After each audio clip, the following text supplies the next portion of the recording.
A desperate single mother arrives for a job interview, holding her twin daughters by the hand.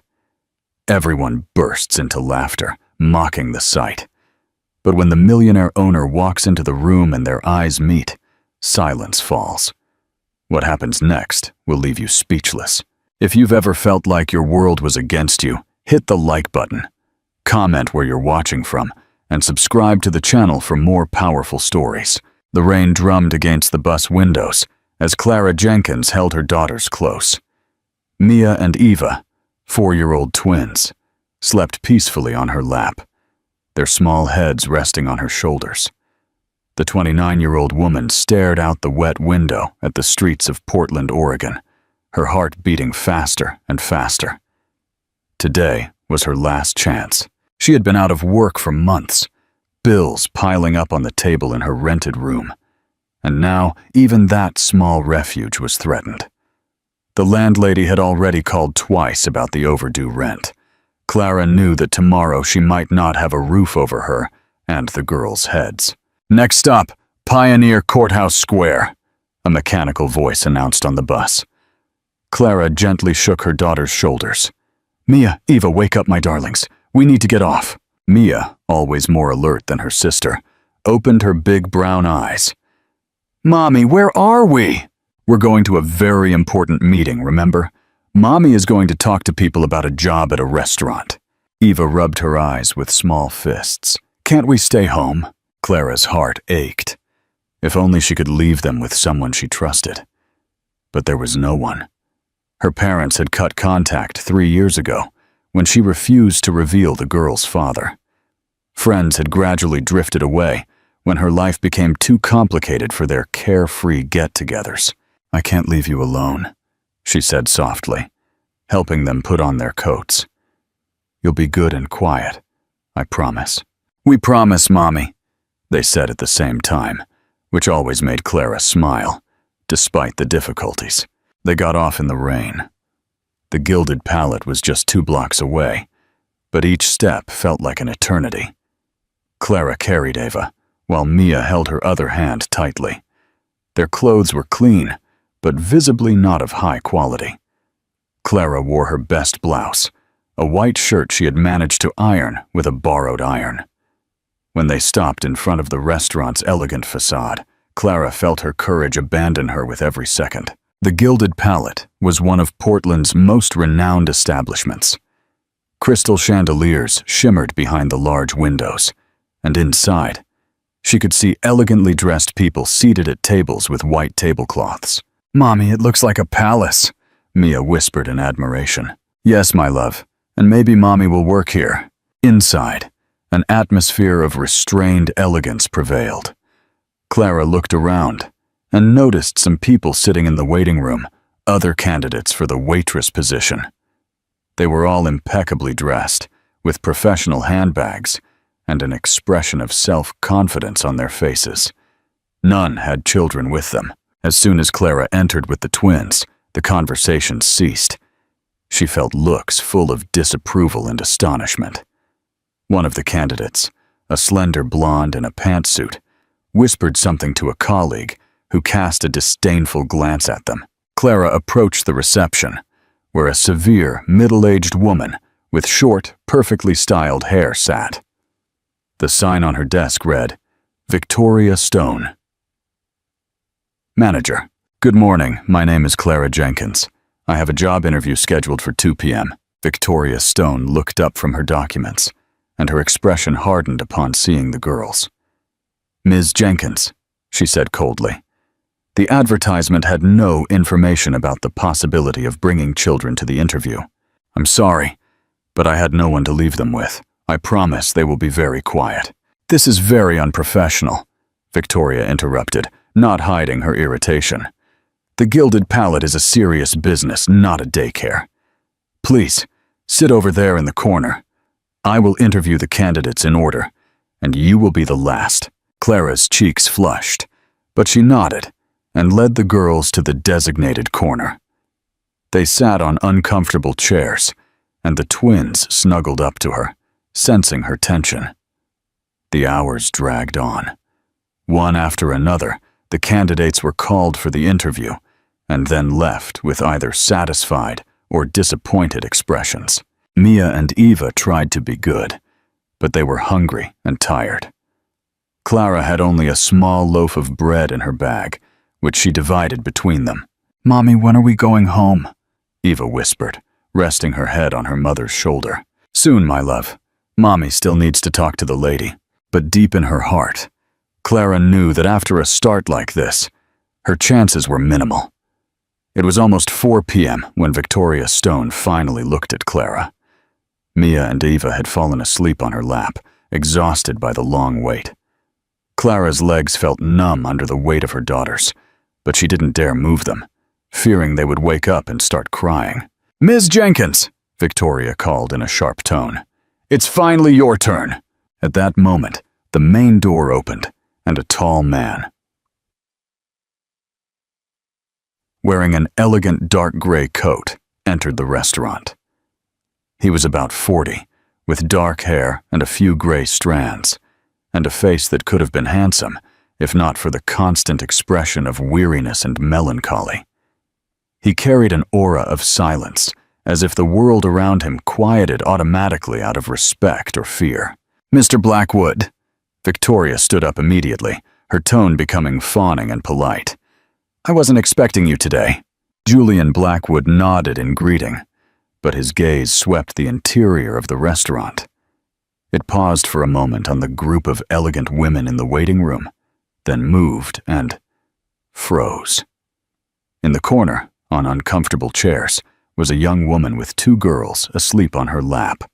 Her light brown hair was carefully pinned up, but some strands had escaped the hairstyle after a long day of waiting. The blouse, although clean and ironed, was clearly inexpensive, but it wasn't the clothes that caught his attention. It was the expression on her face. Weariness, determination, and something more, a fragile dignity that did not allow her to be defeated despite the obvious difficult situation. Something in his chest stirred painfully. That image, a mother with children on her lap, brought back memories he tried to bury deep in his mind. "Who is she?" he asked softly, without taking his eyes off Clara. "One of the candidates for the waitress position," Victoria replied with clear irritation. "Very unprofessional. She brought children to the interview. I was just about to dismiss her." "Dismiss her?" "Well, yes, get rid of her. This is not a place for—" "I'll speak with her," Julian interrupted. Victoria straightened up in surprise. "You, sir? But you never conduct staff interviews." "Today I will." His voice left no room for discussion. Clara noticed that something was happening. Victoria seemed surprised, and the elegant man was looking in her direction. Her heart began to beat faster. Was this the end? Would she be told she didn't belong here? Julian approached her slowly. Clara tried to stand up, but the girls were heavy and fast asleep. "Please, don't get up," he said softly. "I don't want to wake them." His voice was warm, completely different from Victoria's tone. Clara looked at him in surprise. "My name is Julian Blackwood. This is my restaurant." "Clara Jenkins," she whispered, feeling her cheeks burn. "I apologize for this situation. I know it's unprofessional, but I really had no one to leave the girls with." "How old are they?" 4. They're twins, Mia and Eva. Julian observed the sleeping children. Mia had longer hair, which fell over her face in soft curls, while Eva had a shorter cut and a calmer expression, even when sleeping. "Beautiful children," he said softly. "They seem to trust their mother." "They're all they have," Clara replied, before thinking about her words. For a moment, there was silence. Julian saw something in that woman's eyes that he recognized. Loneliness, responsibility for someone defenseless, the determination not to give up despite everything. "Why do you want to work here, of all places?" he asked, sitting on the chair in front of her. Clara was surprised by his calm tone. She expected reprimands, criticism, maybe even to be asked to leave. "Because I need a job," she answered sincerely. "I've been unemployed for 4 months. I've looked everywhere, in cafes, bars, even fast food places. But always, when they found out I had children and was alone, they always found a reason to choose someone else. And why were you fired from your previous job? Clara bit her lip. It was a painful story. I worked at a small restaurant in the city center. The owner accused me of stealing money from the register. It was a lie, but I couldn't prove it. He fired me without warning. Did you file a complaint with the labor board? With what? His word against mine. And I couldn't afford a long legal battle. The girls needed stability, not more chaos. Julian was silent for a moment, observing her face. He saw sincerity in her, but also the resignation of someone who had gotten used to the fact that the world isn't fair. Do you have experience in gastronomy? Yes. I've worked for a total of 2 years as a waitress and I finished culinary school. Culinary school? Julian raised his eyebrows in surprise. Clara hesitated. It was a truth she hadn't intended to reveal. Yes, but it was a long time ago. Now I just need a job as a waitress. I'm punctual, honest, and I work very hard. In Clara's voice, a desperation that she tried to hide resonated. Mia moved in her lap and murmured something in her sleep. Julian looked at that scene and felt his carefully constructed walls of indifference begin to crack. That woman was fighting for her children, just as his wife had once fought for their son, who was never born. Julian stood up from his chair and for a moment stood in silence, looking at Clara and the sleeping girls. In his mind, a battle was being fought between business reason and something deeper that he couldn't name. "Victoria!" he called in the direction of the manager, who had been watching with growing concern since the conversation began.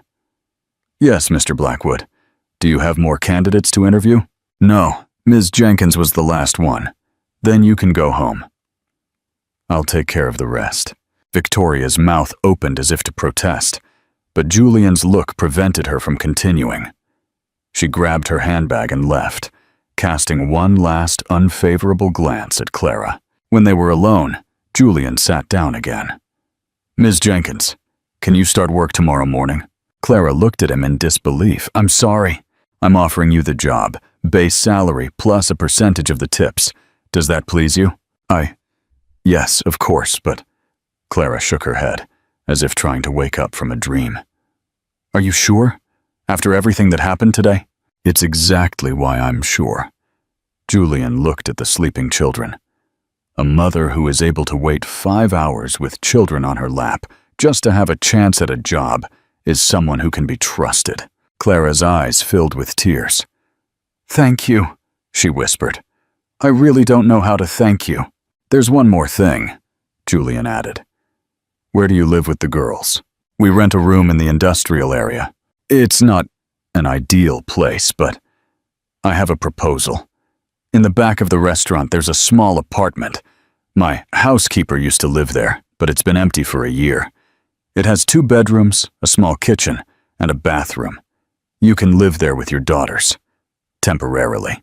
Clara felt the world spin around her. This was too good to be true. You're serious?" "I don't have a habit of joking about business matters," he replied. But a flash of a smile shone in his eyes.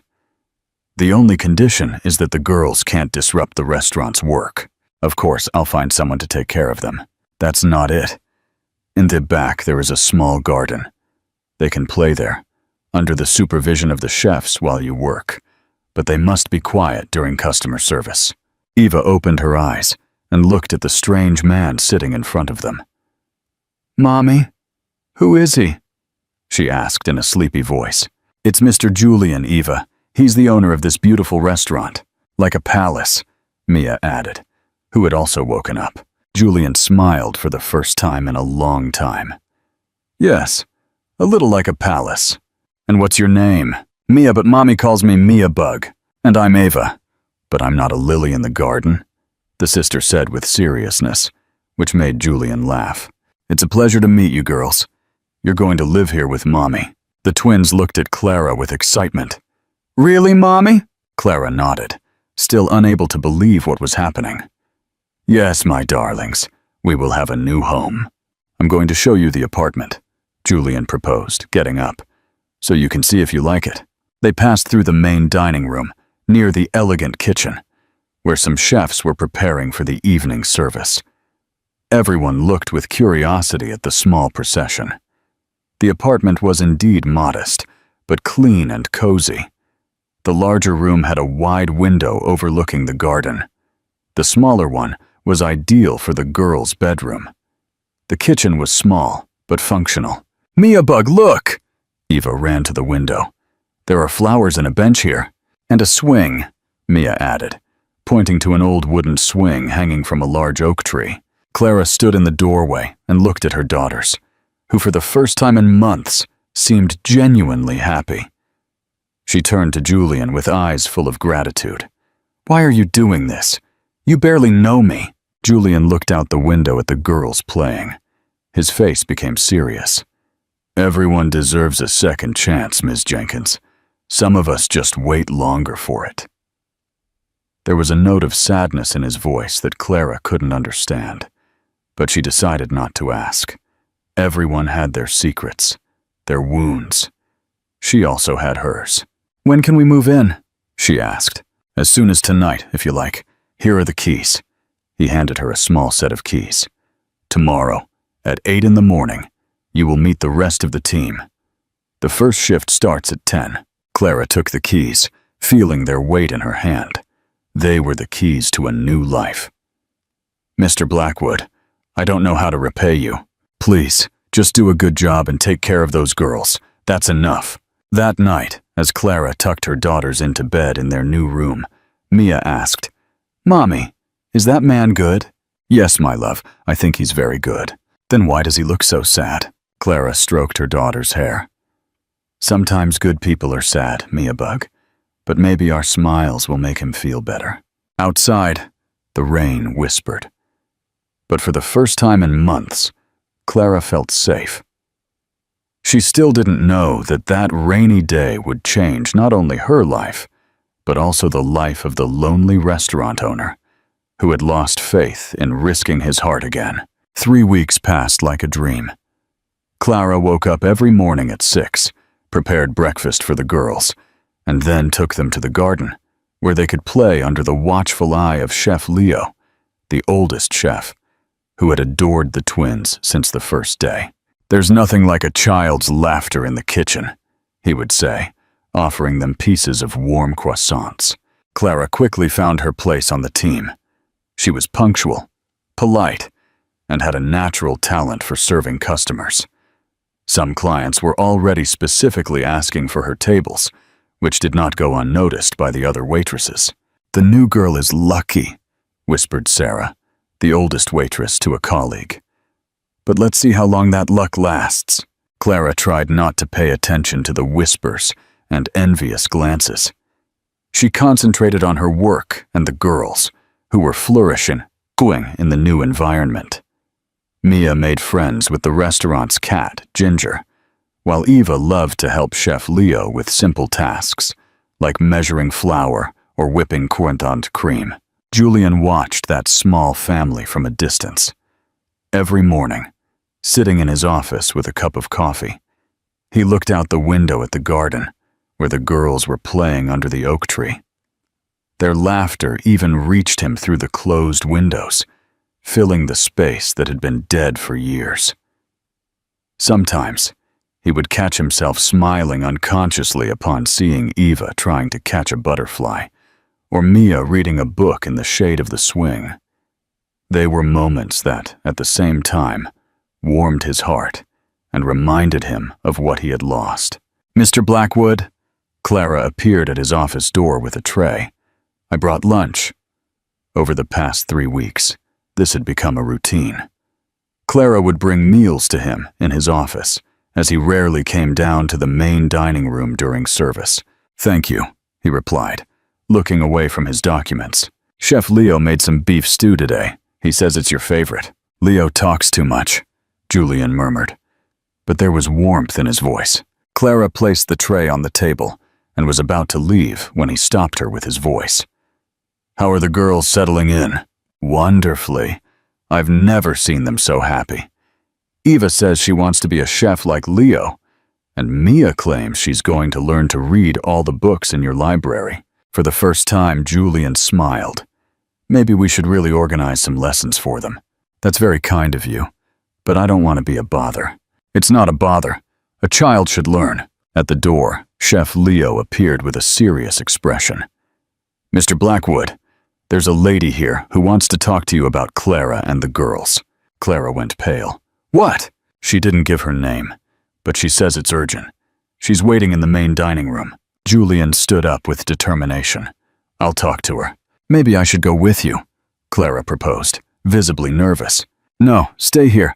I'll be back in a moment. In the main dining room, an elegant woman in her 40s, wearing an expensive pantsuit, was waiting. She had short dark hair and the confident look of someone used to getting what she wanted. Mr. Blackwood? She stood up from her chair. My name is Dr. Camila Thompson. I'm a lawyer. How can I help you? I represent the interests of a person who has legitimate concerns about the situation of Ms. Clara Jenkins and her daughters at your restaurant. Julian felt a shiver run down his spine. What concerns? Do you know why Ms. Jenkins was fired from her previous job? Yes, she was falsely accused of theft. Falsely? The woman smiled coldly. Do you have proof of this falsehood? And does she have proof to the contrary? I am not the one being questioned here, Mr. Blackwood. My client is concerned about the safety of the children. A restaurant is a workplace, not a daycare. Did you check Ms. Jenkins' documents, her past, her connections? I don't see the need. Perhaps you should, especially if you are concerned about the reputation of your establishment. The lawyer placed a business card on the table. If you would like to discuss this matter discreetly, before the situation gets out of control, please call. Some information can be unpleasant, but it is better to know it now than later. She left, leaving Julian with thousands of questions and a growing uneasiness. When he returned to the office, Clara immediately noticed the change in his behavior. What did she want? She asked with fear in her voice. She asked about you and the girls, about me, but who? I don't understand. Julian looked at her for a long time, searching her eyes for some sign that she was hiding something important. But he saw only sincere panic. Clara, is there anything I should know? Something from your past that could… No, she interrupted him quickly. I don't think so. I haven't done anything wrong. But in her voice there was a note of uncertainty that did not go unnoticed by Julian. For the first time in 3 weeks, he felt a wall had risen between them. That night, Clara couldn't sleep for a long time. She lay in bed, listening to the peaceful breathing of her sleeping daughters, and she wondered who could have hired the lawyer. Was it related to her previous job? Or perhaps something much worse, the girl's father? Cuddled in her pillow for the first time in weeks, she felt afraid that everything, that safe home, the job, the peace, could end as suddenly as it had begun. The following days passed in a strange atmosphere of tension. Julian became more distant, although he tried not to show it. Clara noticed his colder glances, shorter conversations, the way he avoided being alone with her. The lawyer's business card lay on his desk like a silent accusation. On Thursday night, when the restaurant was empty, Clara was cleaning the last tables, and the girls were playing in the garden under the watchful eye of Chef Leo. It was already dark, but the warm lights of the kitchen created a cozy atmosphere. "Mia Bug, come to Mommy," she called from the window. "Time for a bath." Silence. "Mia!" she called louder, feeling the first pang of anxiety. Chef Leo came out of the kitchen, wiping his hands on his apron. "What's happening?" "I don't see Mia." "Ava, where's your sister?" Eva was sitting on the swing and sucking her thumb. She always did that when she was scared. "I don't know, Mommy. She was here and then she disappeared." Clara's heart began to beat uncontrollably. She ran into the garden, calling her daughter's name. Chef Leo joined her, lighting up the bushes and behind the trees with a flashlight. "Mia, this isn't funny. Come out now!" Julian heard the shouts from the main dining room. He ran outside and saw Clara in a panic, searching every corner of the garden. "What happened?" "Mia is gone. She was just here a little while ago and now—" She didn't finish the sentence, because from a distant corner of the garden came the bark of a dog and a child's laughter. They all ran there and saw Mia sitting on the grass next to a golden retriever belonging to a long-time customer of the restaurant. "Mia Bug!" Clara fell to her knees and hugged her daughter. "Where were you? You scared Mommy." "Mr. Arthur said Boris has new tricks. I wanted to see," the girl explained, not understanding the adult's panic. Arthur Evans, a gentleman who frequently dined at the restaurant, approached with an apologetic expression. "1,000 pardons. I thought you knew. Mia Bug said she could play with Boris." "Mia!" Clara hugged her daughter tighter, but there was anger in her voice. "Never, never go away without permission. Do you hear me?" The girl started to cry, scared by her mother's tone. "Sorry, Mommy." Julian watched the entire scene with growing irritation. In his mind, the lawyer's words about the children's safety at the restaurant resonated. What would happen if Mia really got lost? If she went out into the street? If— "This cannot happen again," he said softly, but with firmness. Clara looked at him with tears in her eyes. "I know. Sorry. It won't happen again." "I hope so," he replied coldly, "because if it does, I will have to make other decisions." The words sounded like a threat. Clara felt her stomach rise to her throat. The next day, the atmosphere in the restaurant was tense. Mia and Ava, sensing the change in mood, were exceptionally quiet. They sat at a table in the kitchen, drawing with colored pencils, while Clara nervously served customers. "Mommy looks sad," Eva whispered to Chef Leo. "Sometimes adults worry, little one," the chef replied. But he himself felt that something had changed. Around noon, a young man in a suit entered the restaurant. He approached Clara, who was arranging cutlery on the table. "Clara Jenkins?" "Yes. I'm Marcus Green, from Portland's Tastes magazine. I would like to ask you some questions about your work here." Clara looked at him in surprise. "I don't understand." "We received information that the Gilded Palate has a waitress with an interesting story. A single mother, with children, living at the restaurant. That is a private matter, of course. But our readers love these stories. From rock bottom to the stars, you know? Especially when we discover certain controversial circumstances from your previous employment." Clara went pale. "I have nothing to say." The journalist smiled unpleasantly. "Maybe we can talk in a more private setting." At that moment, Julian appeared. "Can I help you?" "Marcus Green, journalist. I'm writing an article about your restaurant and this unusual employee situation." Julian looked at Clara, who was as pale as a wall.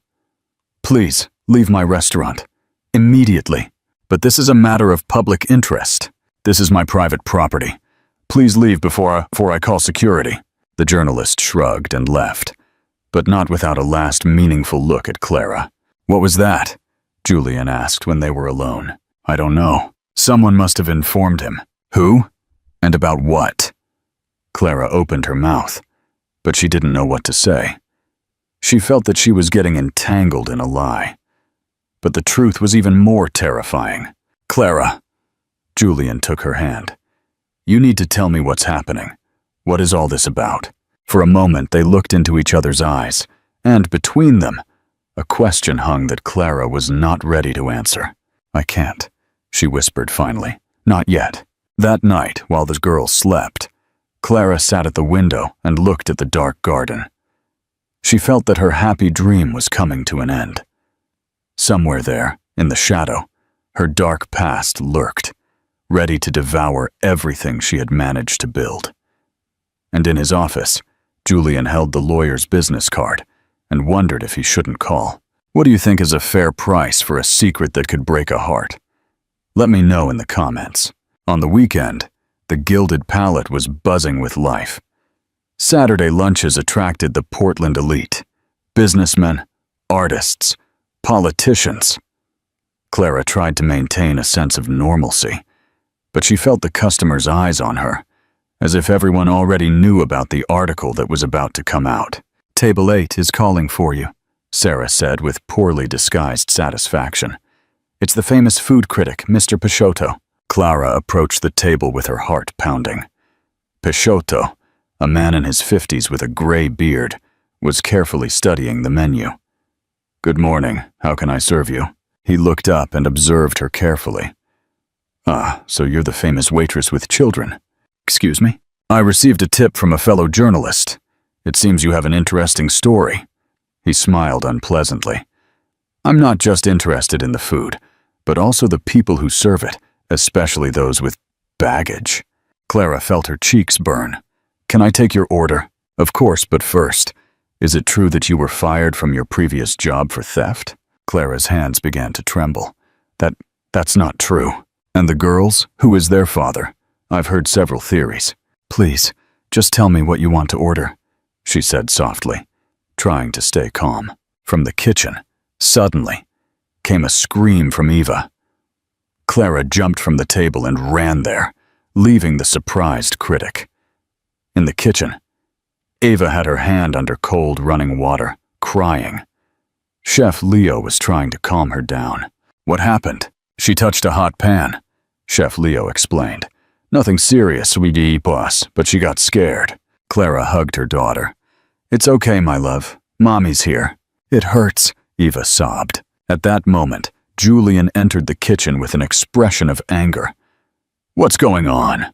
Customers are complaining that you left them in the middle of service. Eva got burned. Chef Leo could have taken care of her. Your place is at the tables. The words hit Clara like a slap.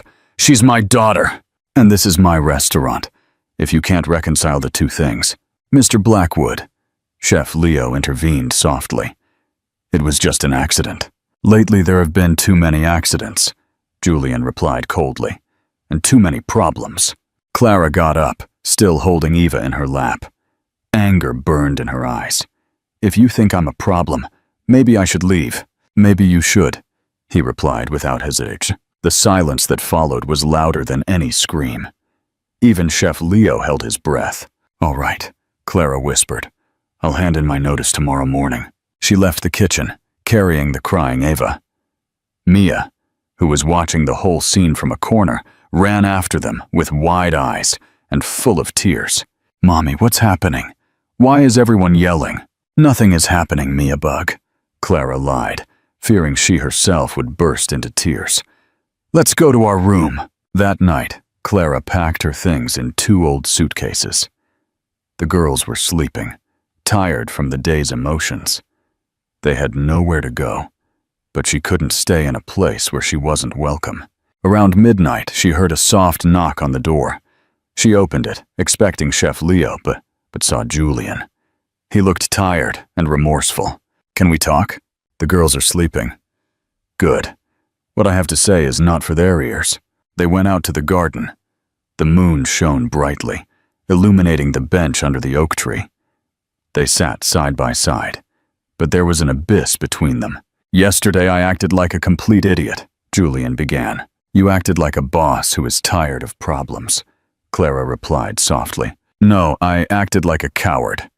She looked at him in surprise. I called that lawyer, he continued. I found out some things about you and the girls. That the twins' father is Senator Marcus Thorne, one of the richest businessmen in the country. That you hid him from him, and from everyone. That's why you lost your previous job. Someone recognized you and turned it into a scandal. Clara closed her eyes. It's true, and that now he is trying to find you.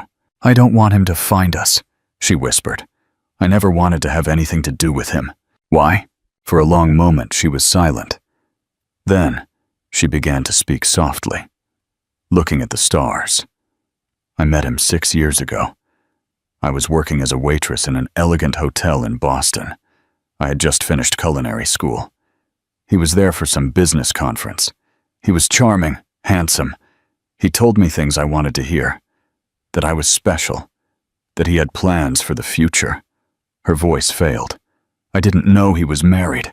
I only found out when I got pregnant. And he wanted me to get rid of the children. He offered money. He threatened to destroy my life. When I refused, he disappeared. And you gave birth to the twins alone. Yes, I moved to Portland. I changed my address, my phone number. I thought I would be safe here. But a year ago, someone recognized me at work. There was a big mess, rumors.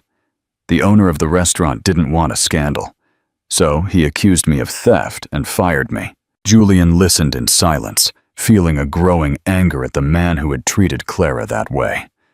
"And now he is looking for you?" she asked with fear in her voice. "It seems so. That lawyer said he has become very influential. He has political ambitions. It seems he wants to fix his past." "What does that mean?" "I don't know. Maybe he wants to bribe you into staying silent. Or maybe he wants to take my daughters," she finished in a whisper. Julian turned to her. "Clara, why didn't you tell me?" "Because I was afraid," she exploded. "Afraid that you would kick me out like all the others, that you would think I was a problem, a burden. Do you think I am that small? I don't know who you are," she cried openly now. "I don't know anything about you, about your past, about why you are so closed off. I don't know why you sometimes look at the girls with such sadness." Julian stood up and took a few steps. When he turned around, his eyes glistened in the moonlight. "I was married," he said softly. "Elisa was my whole world. We tried to have children for 5 years. When she finally got pregnant, we were the happiest people in the world. We bought a crib. We painted the baby's room. We made up names." His voice failed. "Elisa died in the 7th month of pregnancy, along with our son. One night, her heart just stopped beating. The doctors couldn't explain why." Clara covered her mouth with her hand. "After her death, I sealed myself off in this restaurant like a tomb. I didn't want to love anyone again, because I couldn't survive another loss. Then you appeared with the girls." He approached her and knelt down in front of the bench. "For the first time in 5 years, I wanted to live again. I heard their laughter in the garden and thought that maybe life had meaning, that maybe Elisa wanted me to be happy." He took her hands in his. "And when I started to be afraid of losing you, I acted like the ultimate coward. I chose loneliness because it seemed safer. Clara, I love you, and I love Mia and Eva. It doesn't matter who their biological father is. No matter how complicated your past is, I want to be a part of your future." Clara cried now without restraint. All the fears, all the loneliness, all the sleepless nights, everything flowed out of her along with the tears. "I love you too," she whispered. "But what if he finds us? We'll deal with it. Together." It was exactly the word "together" that she had longed to hear her entire life. The following weeks were like a honeymoon. Julian and Clara rediscovered each other, this time without secrets or walls. He told her about Elisa, about the pain he carried in his heart. She told him about the years of raising the girls alone, about the fear of tomorrow. Mia and Eva revived, seeing their smiling mommy and Mr. Julian, who now came down from the office more frequently to talk with them. At night, he read them stories in the garden, and they called him our Mr. Julian. "Mommy, is Mr. Julian going to stay with us forever?" Eva asked one night. "I don't know, my love. Why do you ask?" "Because I want him to stay and be our daddy." Clara felt a warmth in her heart, but also an uneasiness. Wouldn't it be too fast? Wouldn't the girls get too attached? Her fears proved prophetic. On a Wednesday morning, 2 elegant cars arrived at the restaurant. From the first, the known lawyer emerged, Dr. Camila Thompson. From the second, a tall, handsome man in an impeccably tailored suit. He had dark hair sprinkled with gray, and the confident look of someone used to winning. Senator Marcus Thorne, the father of Mia and Eva. Clara was serving breakfast to regular customers when she saw him. The plate slipped from her hands, breaking on the floor. All heads turned in her direction. "Clara," Marcus said calmly, "it's good to see you." It wasn't a casual tone. It was the voice of a man who had come to get what he wanted. Julian immediately appeared at her side. Do you wish for something? Marcus Thorne, I think your girlfriend told you about me. Clara is not my girlfriend. She's my fiancée, Julian said, surprising himself with that lie. Marcus smiled coldly. Congratulations. Although I'm not sure she informed you about all the details of our common past. He knows everything, Clara replied, finally finding her voice. Seriously? And he knows I'm the biological father of these two adorable girls? A silence fell over the restaurant. All the customers stopped eating. Maybe we should go to the office, Julian proposed. I'd rather see my daughters, Marcus said. After all, I've never seen them. Because you didn't want to, Clara hissed. I was young, unprepared. But now a lot has changed. I'm divorced, I have a stable situation, and I want to be a part of my daughters' lives. At that moment, the girls' laughter came from the garden. Marcus walked toward the door, but Julian blocked his way. Not so fast. Do you have any right to prohibit me from seeing my own daughters? The lawyer handed Julian the documents. This is a court order for preliminary DNA tests and visitation rights, all in accordance with the law. Clara felt the world fall apart around her. You can't just show up after 6 years and— I can, and I did, Marcus interrupted.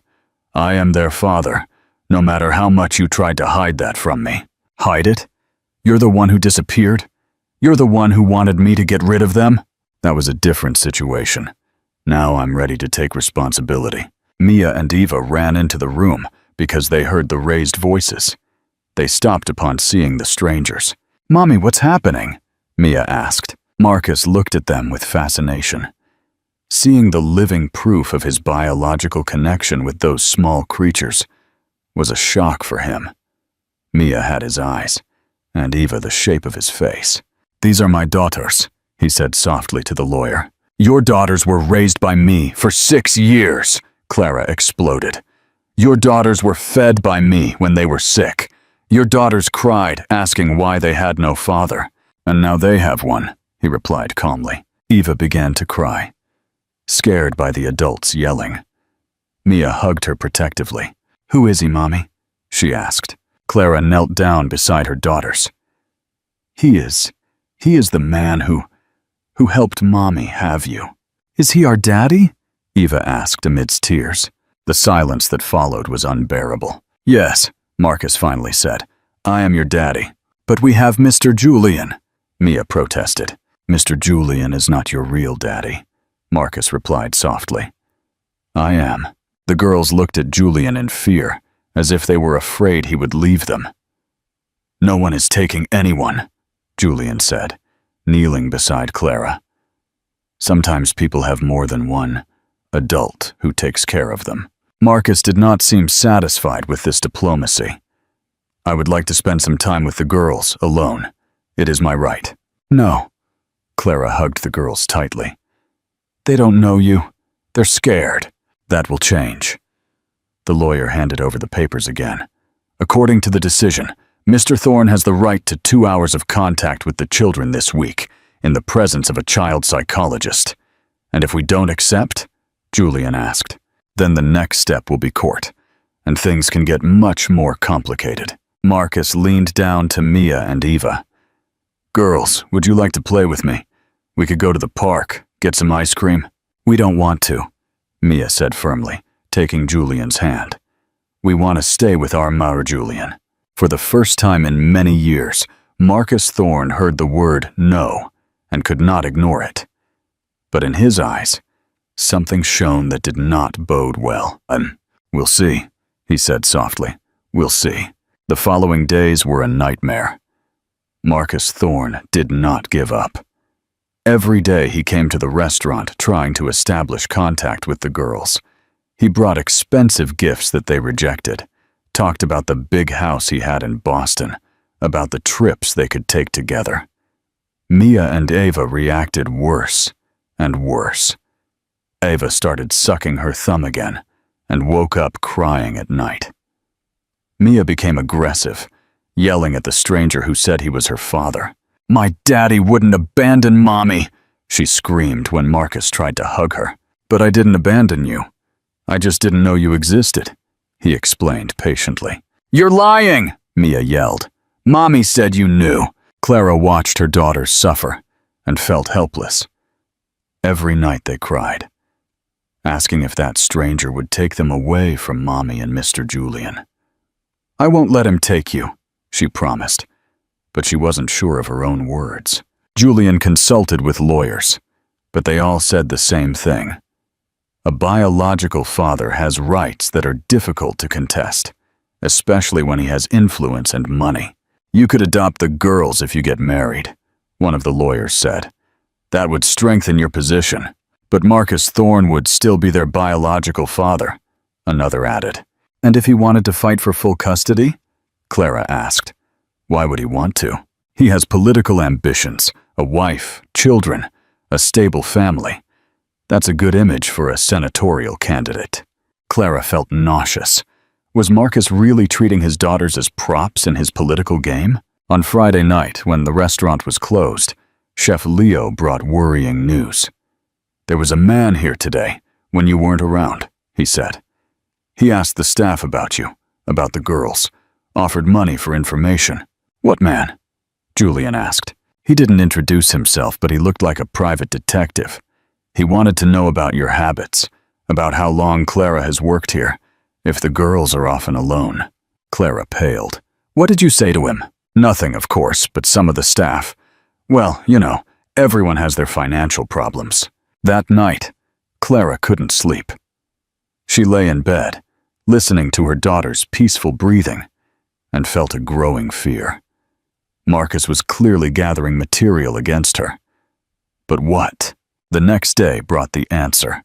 Victoria Stone, the previous manager who had been fired, appeared with a lawyer. "Do you mind a brief conversation?" the lawyer asked. "About what?" "About your inadequate parenting practices." Clara looked at him in disbelief. "Excuse me?" Victoria smiled triumphantly. "I told Mr. Thorne how you leave the children alone in the restaurant, how you allow them to bother customers, how you don't control them, and those are lies. And that time when Mia went missing for half an hour, or when Eva burned herself in the kitchen because no one was taking care of her? They were accidents. And the fact that you sleep with the boss, using the children as a pretext to stay at the restaurant."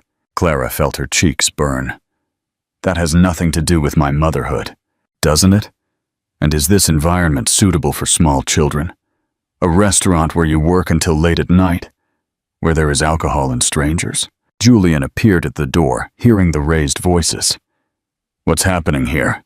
"Mr. Blackwood," the lawyer stood up. "I represent Marcus Thorne in the case of custody of his daughters. We would like to ask you some questions about Ms. Jenkins as a mother. As a mother, she is impeccable." "Really? And don't you think that a relationship with the boss can influence your objectivity in making decisions related to the children?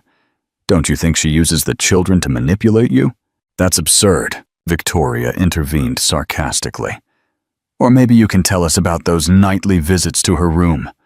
While the children sleep behind the wall." Julian took a step towards her, but Clara stopped him. "Get out of here," she said softly. "Now?" "Of course." The lawyer put the papers back in the folder. "But it's not the end. Mr. Thorne is very determined to ensure his daughters have proper care and a proper environment." When they left, Clara collapsed in a chair. "They are collecting material against me. They are trying to prove I'm a bad mother. They won't succeed. What if they do?" She looked at Julian in despair. "What if the court decides they are right? That the girls will be better off with a rich father in a big house than with me in a restaurant?" "Clara, maybe we should separate," she whispered. "Maybe if I weren't with you, they wouldn't have arguments." "No!" Julian knelt down in front of her chair. "I won't let you give up. I won't let them separate us. But what if—" He interrupted her with a kiss. "Trust me, I have a plan." At that moment, Mia and Eva ran into the room, scared by their mother's crying. "Mommy, why are you crying?" Eva asked. Clara opened her arms and hugged her daughters. "Because I love you very much." "We love you too, Mommy," Mia said. "And Mr. Julian too. And that man who says he's our daddy?" Eva asked. "We don't love him at all," Mia replied firmly for herself and her sister. "He's not our daddy. Our daddy wouldn't abandon Mommy." Hearing those words, Julian felt his heart break and heal at the same time. Those girls, who were not his blood, who he had met only a few months ago, loved him as a child, loves a father. And now, someone was trying to take them from him. But Julian Blackwood was not going to give up. He had already lost a son. He would not allow that to be taken from him again. On Monday morning, a judicial summons arrived. Marcus Thorne filed an official petition to obtain custody of his daughters, alleging inadequate educational conditions provided by the mother. Clara was sitting in the kitchen, with documents scattered on the table, feeling like a cornered animal. Julian tried to comfort her, but the words sounded empty in the face of the legal jargon that could destroy her life. "Listen to this," she said, reading aloud. "The mother places the children in an inadequate commercial environment, exposing them to contact with strangers at different times of day and night. The children are deprived of a stable family home and adequate pedagogical education. That's absurd. And what if it's not?" Clara looked at him in despair. "What if they are right? And what if the girls would really be better off in a normal house, with a garden, their own rooms, without the smell of food and the noise of the restaurant?" "Clara, stop!" The mother, maintaining an informal relationship with the employer, can make decisions motivated by financial reasons and not by the well-being of the children. She threw the papers on the table. "They say I'm with you just for money." At that moment, Eva, crying, ran into the kitchen. "Mommy, that man is here again!" Through the window, they saw Marcus talking to a man near his car. The latter was taking photos of the restaurant. "Journalist," Julian muttered. "He's preparing a media campaign. Businessman fights for daughters with homeless mother," Clara said bitterly. "I can already see the headlines." Mia joined her sister, holding her favorite teddy bear. "Mommy, is that man going to take us?" "No, my love, nobody is going to take you." But even saying that, Clara was not sure of her words. That same afternoon, another visit came. This time, a child psychologist, appointed by the court. A young woman, called Dr. Anna Rodriguez, would interview the girls. "It's a standard procedure," she explained. "I just want to talk to the children, see how they feel in their environment." She talked to each of the twins separately. Mia was suspicious and answered briefly. But Eva, always more open, told about her life in the restaurant. "I like living here," she said, showing her drawings. "Mr. Leo teaches me to cook, and Mr. Julian reads me stories. And Ginger, the cat, sometimes sleeps in my bed." "And what do you think about the man who says he's your father?" Eva frowned. "He's not my father. My father would not abandon me. Mr. Julian is my father." After the conversations, the psychologist also spoke with Clara. "The girls seem happy and healthy," she said. "But don't you think a restaurant is an unusual place for small children? Where would we live? I can't afford to rent an apartment in Portland. And Mr. Thorne offers them a house, financial stability, the possibility of an education in good schools. He offers them a stranger who was not interested in them for 6 years of their life. But people change. Maybe now he is ready to be a father." Clara felt the ground disappear from under her feet. Even the psychologist seemed inclined to believe in Marcus's goodwill. At night, when the girls were sleeping, Clara and Julian were sitting in the garden, in silence. In the air, the smell of autumn leaves and an imminent change hung. "I'm thinking of running away," Clara finally said. "What?" "We can take the girls and leave for another country. We will start over." "Clara, that's crazy. Then you will really lose the rights to the children. And now I have them. You see what's happening? Everyone, the court, the psychologist, the media, they are all on his side. A rich businessman against a poor mother with problems. You are not alone. You have me. And what if that's not enough?" She looked at him with tears in her eyes. "What if we lose? What if the court decides that the girls will be better off with him? Julian took her hand. That's not going to happen. I will not allow it. You can't know. I know one thing. These children love you, and the court will see that. Or maybe not. Maybe they will only see what Marcus wants to show them. A rich and stable father, and a chaotic mother who lives in a restaurant with her lover. A long silence followed. In the distance, the hiss of cars on the street could be heard. And from the kitchen, the smell of freshly baked bread for the next day's breakfast came. Clara, Julian finally said, if I asked you to marry me, would you marry me? She looked at him in surprise. What? I know these are not the ideal circumstances, but I love you. And the girls? I want to be your family. A real family. Julian, if we were married, my position as a stepfather would be stronger. I could adopt the girls, but that would not change the fact that Marcus is their biological father. No, but it would show the court that we offer them a stable home, a real home, and that this is not just a casual relationship. Clara was silent for a long time, looking at the windows of the room where her daughters were sleeping. And what if we lose anyway? Then we will lose together. There was a determination in his voice that made Clara feel the first flicker of hope in weeks. Yes, she whispered. Yes, yes, I will marry you, but not for legal reasons. She looked into his eyes.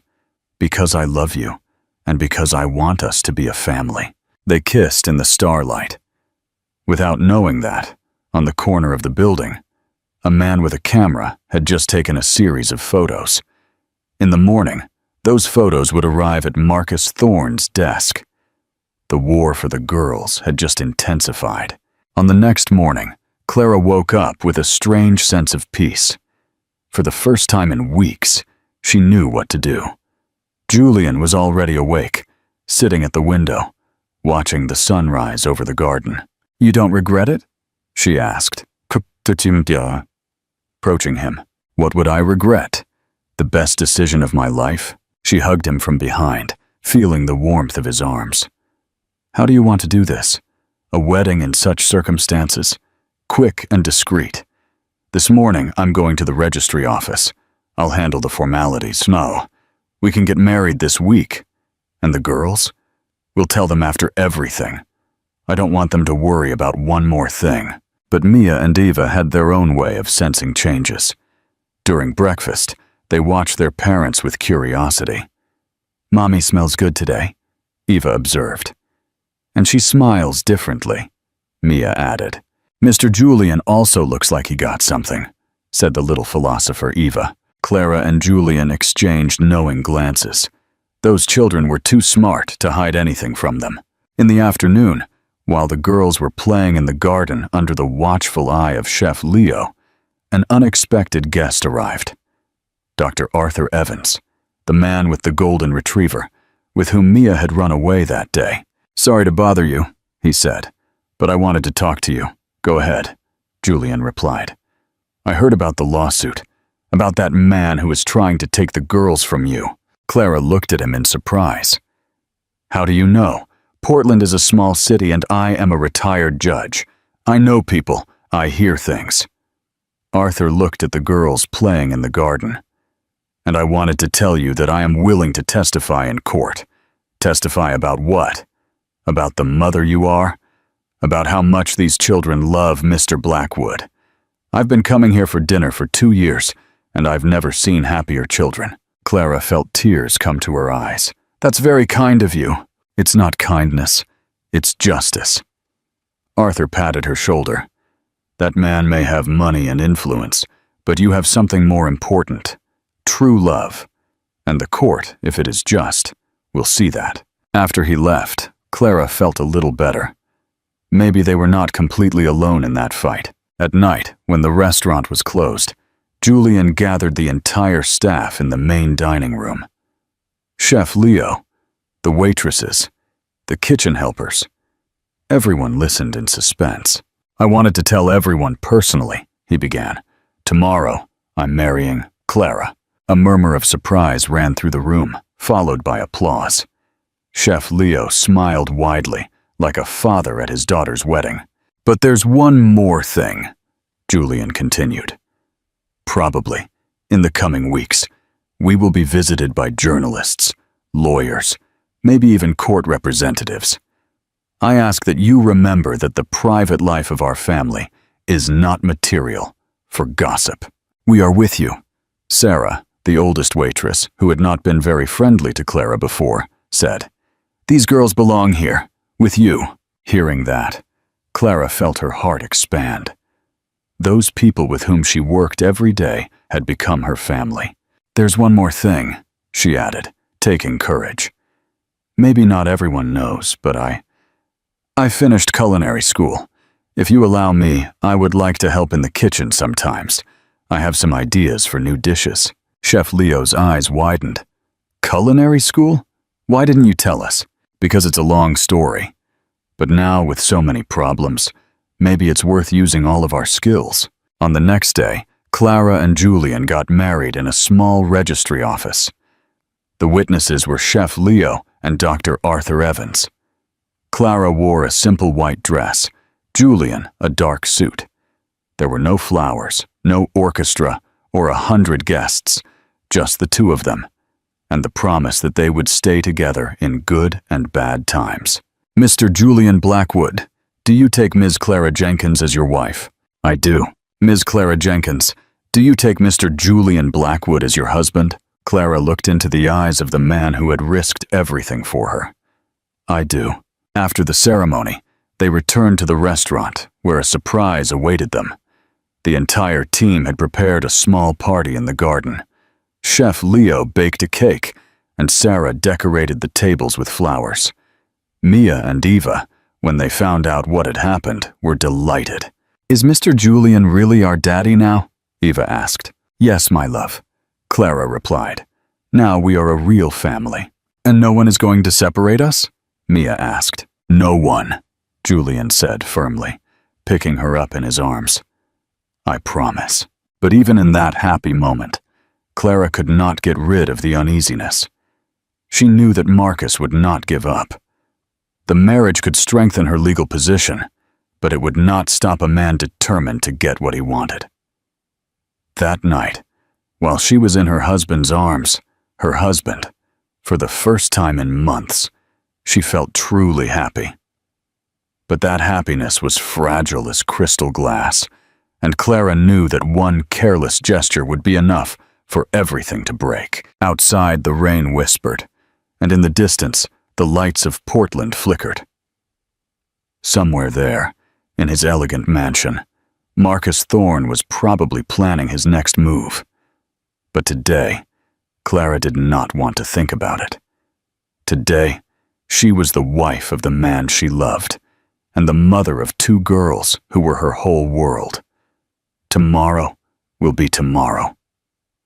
Today, she was happy.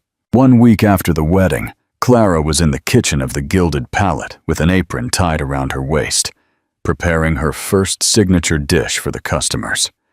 Chef Leo watched her with a mixture of curiosity and respect. Her movements were safe, precise, like those of someone who really understands the art of cooking. "Duck rondelles with cashews and honey and thyme sauce," she explained, delicately arranging the pasta. "My grandmother's recipe, but with a modern touch. I've never seen this technique for making pasta," Chef Leo admitted. "Where did you learn that?"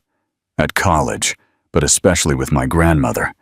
She said that cooking is not just food, it's telling stories." At that moment, Julian entered the kitchen with a serious expression. "Clara, we need to talk." "What happened?" "The court papers have arrived. The hearing is scheduled for next week." "So fast?" "Marcus Thorne accelerated the process. He has influence." Chef Leo discreetly left the kitchen, leaving them alone. Clara leaned on the counter, feeling the world shake around her. "Do we have a lawyer?" "Yes, Dr. Ricardo Jones, a family law specialist. But he warned me. Thorne has a very good legal team." That night, while the girls were sleeping, Clara and Julian sat in the garden with folders full of documents. The lawyer prepared them for what could happen in court. "They will try to present you as an unstable mother," Julian said, reading the notes. "They will emphasize that you live at your workplace, that your previous job ended in scandal. But that's not true. It doesn't matter what's true. What matters is how it looks to the judge." Clara got up and walked around the garden. In the moonlight, the swing swayed gently in the wind. The same swing where her daughters spent carefree hours. "Julian, maybe we should get divorced." "What?" He jumped from the chair. "If they allege that living at the restaurant is not a place for children, maybe if I rented an apartment, if we separated, they would not have the argument that I am manipulating you. Clara, don't say that. We are a family. And what if this family makes me lose the girls?" Julian approached her and took her hands.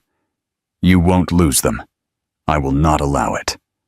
"But what if—" He interrupted her with a kiss. "Trust me, I have a plan." The next day, a man Clara did not expect to see came to the restaurant. Mr. Peixoto, the food critic who had previously asked her unpleasant questions. "Mrs. Blackwood," he said with a polite smile, "could we talk? I have nothing to add to your article. It's not about that. I heard you've started cooking. I would like to taste your cuisine." Clara looked at him suspiciously. "Why?" "Because I am a food critic, and I like to discover talents." At Julian's insistence, Clara prepared a tasting of her dishes for Peixoto. Duck rondelles, smoked pork rib bean soup, her great-grandmother's recipe, breaded steak with a nut crust, and for dessert, tapioca pudding with honey and nut sauce. Peixoto ate concentratedly, making notes. Clara stood to the side, nervously pulling her apron. "Where did you learn that?" he finally asked. "With family, and at culinary school. These flavors, it's not a common cuisine. It's a cuisine with a soul, a cuisine that tells a story. It's exactly what I wanted." Peixoto dropped his cutlery and looked at her with respect. "I would like to write an article, not about your personal problems, but about your cuisine, about how someone can transform traditional Brazilian dishes into works of art." Clara felt her heart beat faster. "Seriously? Seriously? And besides," Peixoto hesitated, "I have a son the same age as your daughters. If someone tried to take him from me, I would like people to be on my side." The article was published 3 days before the hearing. The title was "Portland's Hidden Treasure, The Cook Who Cooks with Her Heart." Peixoto described Clara as a talented head chef who united family traditions with modern gastronomy. He wrote about her rondelles as small masterpieces, and about her approach to cooking as a philosophy of life. "That's incredible," Sarah said, reading the article aloud in the kitchen. "Listen, Clara Blackwood is an example of a woman who, despite life's difficulties, did not give up and is making her dreams come true. Her cuisine is proof that talent and determination can overcome everything." Chef Leo smiled widely. "Now, Mr. Thorne will have a problem. It will be difficult to convince the court that you are hiding from responsibility when the newspapers write about you as a rising star of gastronomy." But Clara was not so optimistic. "It's just an article. Marcus has lawyers, money, influence, and we have the truth," Julian said, "and we have each other." On the night before the hearing, Clara bathed the girls as she did every night. Mia and Eva felt the tension at home, although no one explained the details to them. "Mommy, why is everyone sad?" Eva asked. "Not everyone, my love. Just adults sometimes worry about various things." "About us?" Clara hesitated. "Yes, a little bit about you too." "But we are good," Mia protested. "Very good. The best girls in the world. So why are you worried?" How to explain to a 4-year-old that sometimes being good is not enough, that the adult world is full of injustices and cruelties, Because I love you very much, she finally said. And sometimes when we love someone very much, we worry that nothing bad will happen to that person. We love you too, Mommy, Eva said, hugging her. And Daddy Julian too. Daddy Julian, Clara repeated with a smile. The girls had been calling him that since the wedding. That night, Clara could not sleep for a long time. Tomorrow would be the day that would decide her future.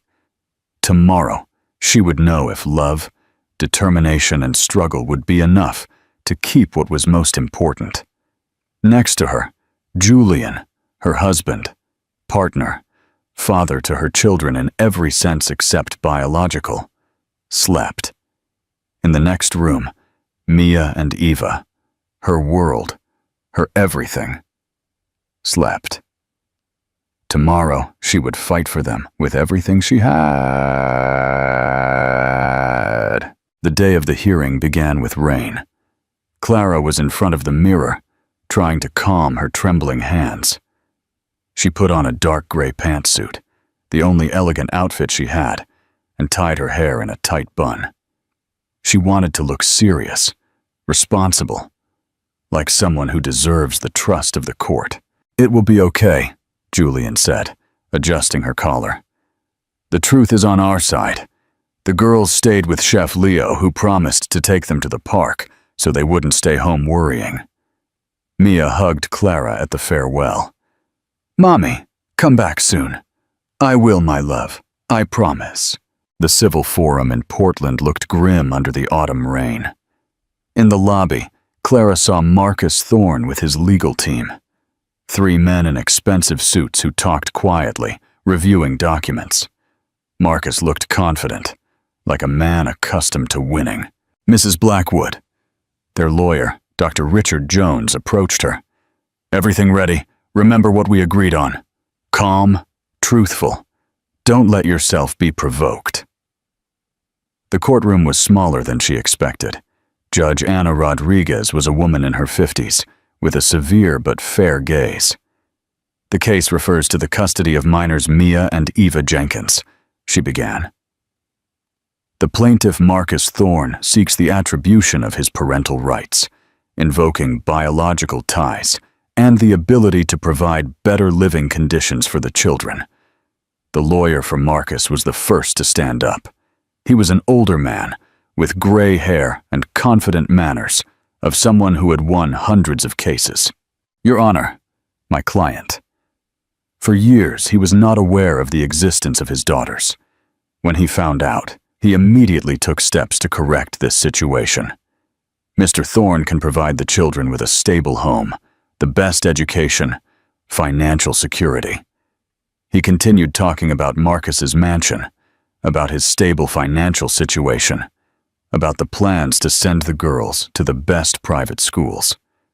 He presented Clara as a woman who lives in uncertainty, changes jobs, lives in an inadequate commercial location for children. The mother, despite her undeniable good intentions, cannot guarantee the stability of the children. Her relationship with the employer raises doubts about her motivations. Living in a restaurant is an inadequate environment for minors. Clara listened and felt her world crumbling into pieces. Every word sounded so logical, so convincing. On paper, Marcus really seemed like the best option. Then, it was their lawyer's turn. Dr. Jones stood up calmly and looked at the judge. "Your Honor, this case is not about money or the size of a house. It is about love and responsibility." He began by telling Clara's story, how she raised her daughters alone for 6 years, how Marcus disappeared when he found out about the pregnancy, how he rejected his daughters before they were even born. Mr. Thorne had 6 years to come and be a father, 6 years to get to know his daughters, and he only appeared when he thought it could be useful for his political career. He called the witnesses. The first was Dr. Arthur Evans, the retired judge, who spoke about the mother Clara was, how happy the girls were at the restaurant. "For 2 years I have observed this family," he said in a calm voice, and I have never seen children more loved, more well-behaved, happier. Then, Chef Leo testified, who spoke about daily life in the restaurant, about how the girls are surrounded by care, not just by their parents, but by an entire community of people who love them. They are not children left to themselves, he emphasized. They are children raised by an entire family, because the restaurant is our family. The psychologist, Dr. Rodriguez, also testified. Her report was mixed. The girls were happy and healthy. But the restaurant environment was really atypical. However, she added, in the conversations with the children, their attachment to the current caregivers is clearly perceived.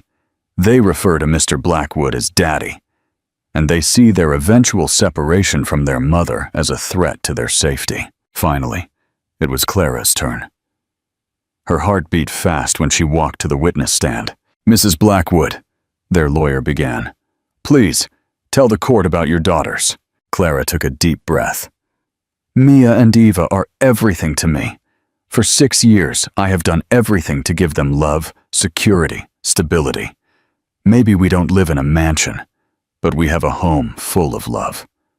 Maybe I'm not rich, but I'm rich in what's most important.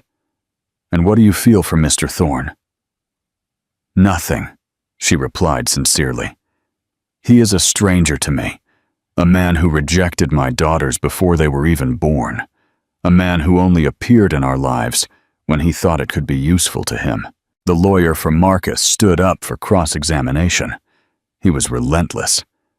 Is it true that you were fired from your previous job for theft? It was a false accusation. But you were fired?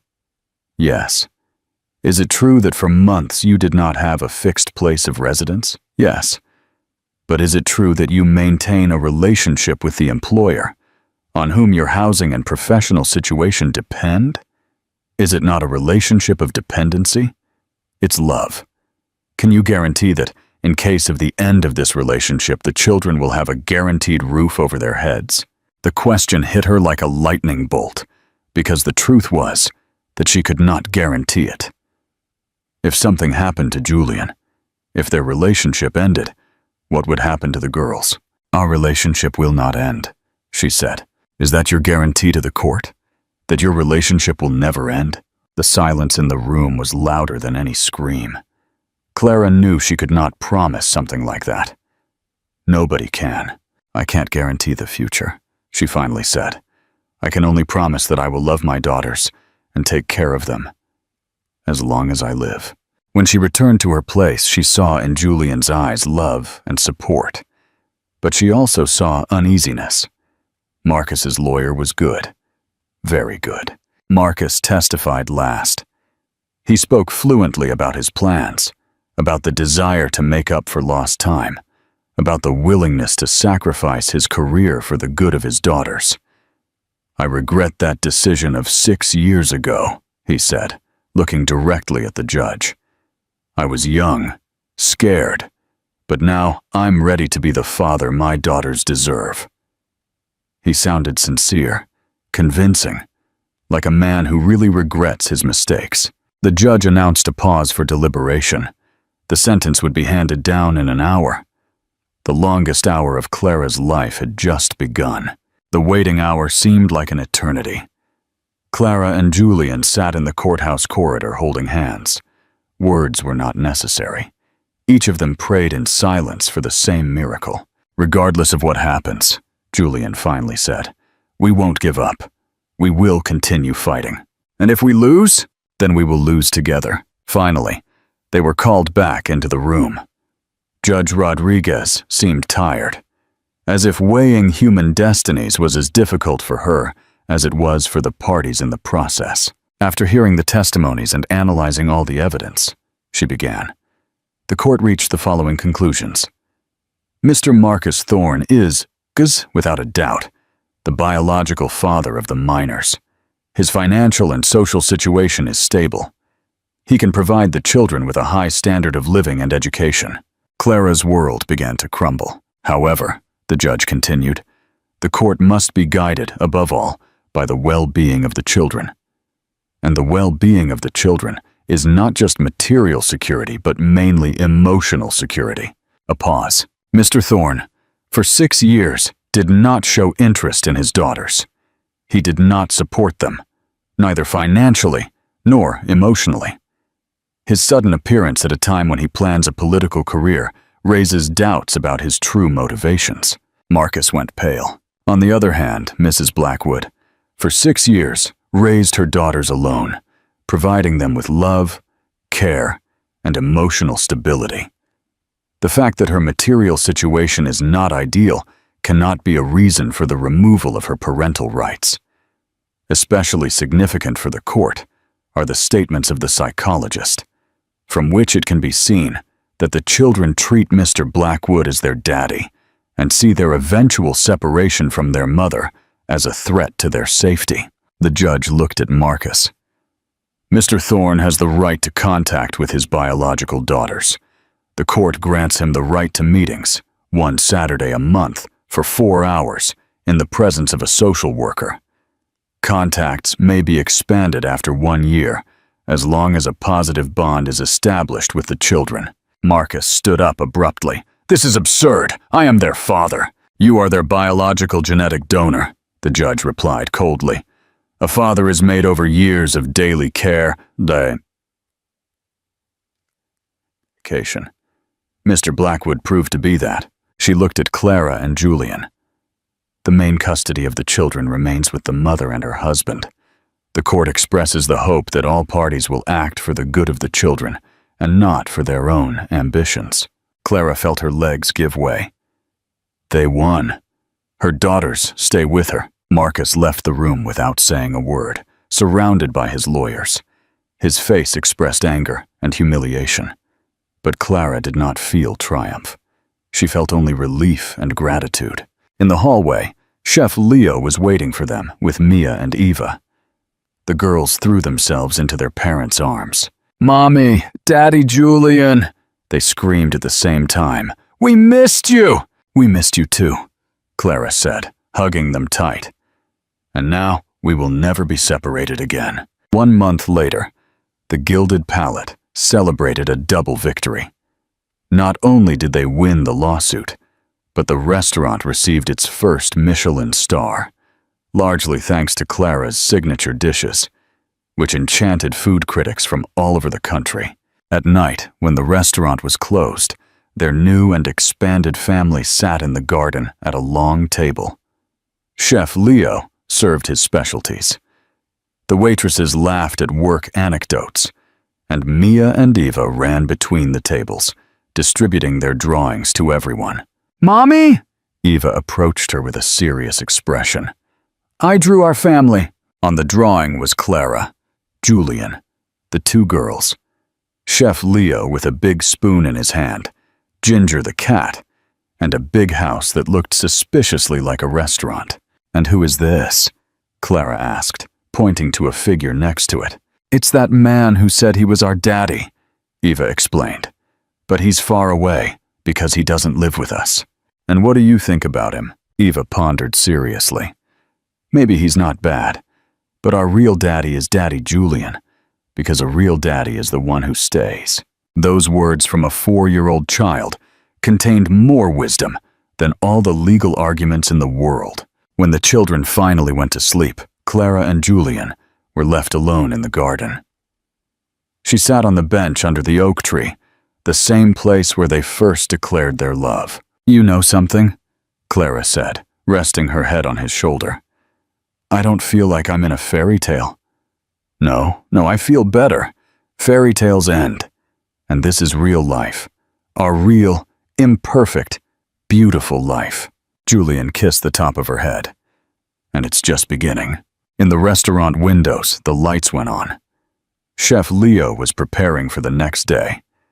Somewhere distant, a group of friends laughed, returning from a night out. Life continued its course, simple and beautiful. And in the small room above the restaurant, 2 girls slept, having everything a child needed: a home, love, and the certainty that they would wake up tomorrow in the arms of the people who had chosen them forever. It wasn't a fairy tale. It was something better. It was real. I sincerely hope today's story pleased you. Subscribe to the channel to continue following similar content. Leave a like and comment on what you think. See you in the next video.